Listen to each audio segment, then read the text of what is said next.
आज सकाळी सकाळी माझी पुरणपोळ्या करायची गडबड सुरू होती. कुकरला डाळ शिजत ठेवली आणि इकडे कणिक मळायला घेतली. कारण आज आहे महाराष्ट्रीय बेंदूर. बेंदूर म्हटलं की शेतीसाठी काम करणाऱ्या बैलांची कृतज्ञता व्यक्त करण्याचा दिवस. शेतीच्या कामात वर्षभर मेहनत करणाऱ्या बैलांना या दिवशी विश्रांती दिली जाते. बेंदूर सणाच्या दिवशी बैलांना आंघोळ घालून त्यांची शिंगे रंगवली जातात. गळ्यात घंटा, माळ, फुलांचे हार घालून त्यांची पूजा केली जाते. या सणाद्वारे शेतकरी बैलाविषयीचा आदर, प्रेम आणि कृतज्ञता व्यक्त करतात. बेंदूर सणामुळे माणूस, निसर्ग आणि प्राणी यांच्यातील जिव्हाळ्याचे नाते अधिक दृढ होते.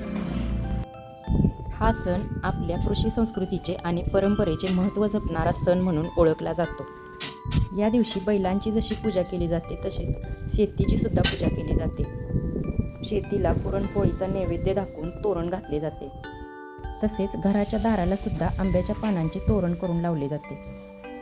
आजच्या आधुनिक तंत्रज्ञानामुळे बैलांची मेहनत मागे पडत चाललेली आहे. परंतु पूर्वीपासून शेतकऱ्याला मेहनतीसाठी वरदान ठरलेल्या बैलांची कृतज्ञता व्यक्त करण्याचा दिवस म्हणून हा सण साजरा केला जातो. काही ठिकाणी या दिवशी बैलांची मिरवणूक सुद्धा काढली जाते. या सणामुळे शेतकऱ्यांच्या जीवनात आनंद आणि उत्साहाचे वातावरण निर्माण होते. तसेच हा सण मेहनतीचा सन्मान करण्याची शिकवण देतो. हा सण आपल्या पूर्वजांनी जपलेल्या कृषी परंपरा पुढील पिढीपर्यंत पोहोचवतो. आता या दिवशी पुरणपोळ्या तर केल्या जातातच, याशिवाय गोड गुळाच्या गव्हाच्या पिठाच्या कापण्या, तिखट चकल्या, तिखट मिठाच्या पुऱ्या आणि जनावरांसाठी खिचडा असे वेगवेगळे पदार्थ सुद्धा केले जातात. जनावरांसाठी केला जाणारा खिचडा ज्वारी, मका, गहू हे सगळं मिक्स करून त्याची भरड केली जाते आणि त्याच्यामध्ये थोडासा गूळ आणि मीठ घालून शिजवलं जातं. आजच्या दिवशी हा खिचडा जनावरांना खायला देतात. आता इथं बघा माझ्या पुरणपोळ्या करून झालेल्या आहेत. थोड्या कुरडया आणि भजी पण तळून घेतली. सगळं जेवण बनवून झाल्यानंतर बाकीची कामं आवरली आणि घराच्या चौकटीला आंब्याच्या पानांचे तोरण लावून घेतले. आज आंब्याच्या पानांच्या तोरणाला खूपच महत्त्व असते. आज सकाळी सगळ्यात अगोदर मी देवपूजा करून घेतली होती. आता देवाऱ्याला सुद्धा मी आंब्याच्या पानांचे तोरण लावले आणि पारंपरिक पद्धतीच्या बैलांची पूजा केली. आणि आता दुपारी शेताकडे गेल्यानंतर हा बघा आमचा वाघ्या, आणि ह्यांना धुवून सकाळीच रंग लावलेला होता. सगळ्यात अगोदर यांची पूजा करून घेतली, नंतर वाघ्याला पण खायला दिले.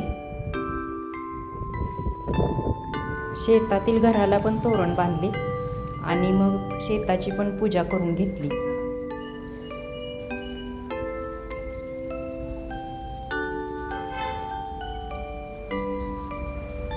आता इथं जशी मी पूजा केली आणि नैवेद्य दाखवला, तसेच दुसऱ्या शेतांमध्ये पण जाऊन अशीच पूजा केली.